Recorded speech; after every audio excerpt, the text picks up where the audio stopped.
He writes con fuoco e appassionato here, so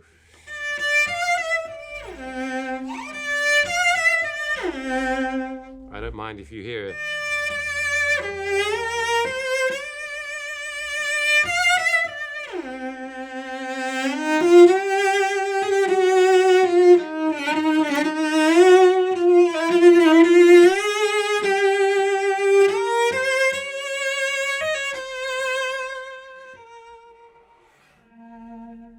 on the subject of sliding or glissandi, portamenti.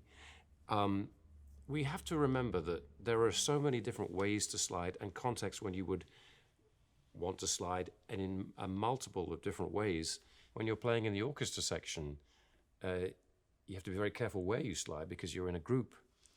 When you're playing in a string quartet, you can absolutely find ways to exploit the singing quality of connecting two notes. The question is what kind and what is the context, and is it valid or is it tasteful? Here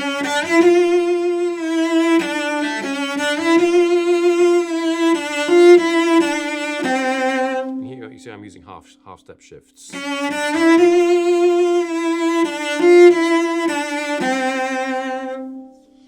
The next section is really unusual.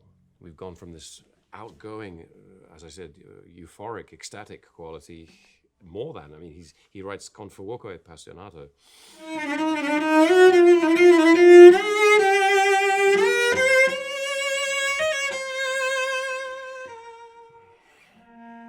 What a marking, series of markings. Lento, molto rubato con morbidezza. Soft, extremely delicate, dolcissimo, and with rubato in the piano part, and also yopa.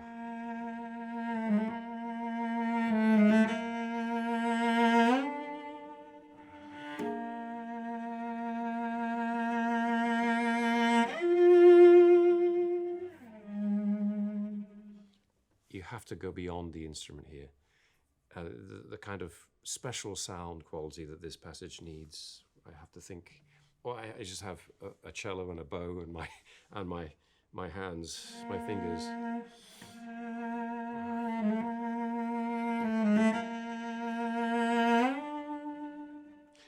There's a lovely quote, which I'm trying to remember correctly, which is that people who heard Debussy play the piano himself remarked that there didn't seem to be a barrier between his fingers and the sound that came out, and the piano itself, as if he had found a way to make sound that would bypass the mechanical element of the instrument. And I think that rings true for us very much here.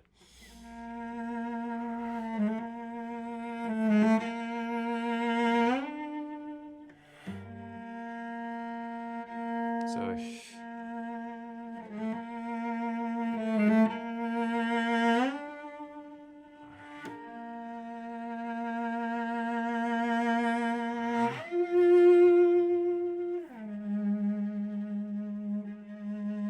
take your time.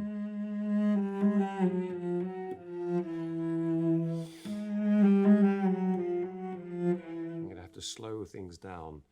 You've been going at such a pace, and there's such a frenzied feel before that. To get from here, that in itself is a very beautiful moment. To feel the energy dissipates. And again, Debussy really understood what the cello could do, because changing, it's just an octave, but on the cello,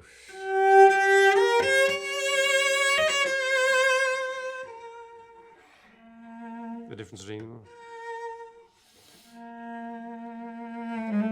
he gives you a line, another tenuto. You know, even the way I place my fingers on the string.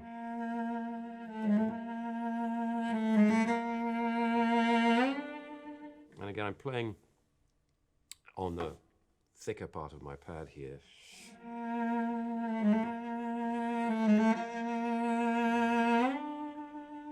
And with my left hand, the feeling of it, I mean, hopefully I practice enough the bow so that it's going to track. But I feel the act of placing that finger down is very expressive. I feel like I'm saying something with my left hand as well as my bow.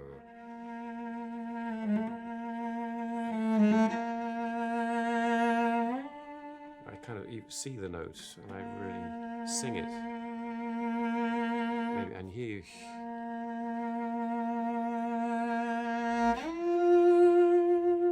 when you prepare for the shift, which I didn't do very well. Just like we talked about with arm levels here with the right hand, with the left hand. My left elbow is ready for that note. There's the position.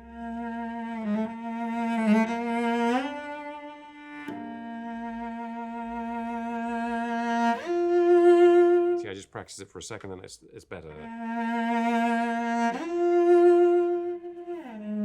Also, when I'm shifting, I'm not firm until the last minute. I'm firm just as I get to the F. Slow the bow down. So the artistry of connecting notes is very much controlled not just by the speed of the shift, but how much we are controlling the amount of the connection we hear between the notes with our right hand. If I don't release, it's too much.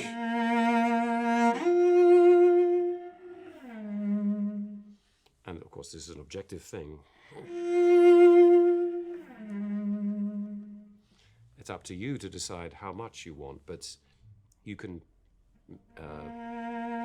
the nuance of how much is controlled is very much controlled here. So practice. Your fingertips have to be extremely sensitive, and of course knowing where you are on the string. I'm going to the fingerboard. I may shift later. Because the most important thing is the musical gesture. What do we want to say with that now?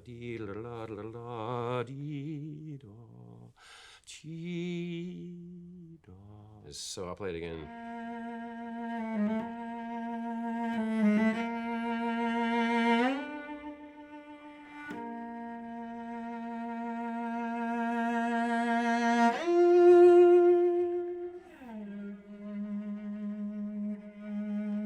See here, if I'm careful, hopefully nobody will hear that.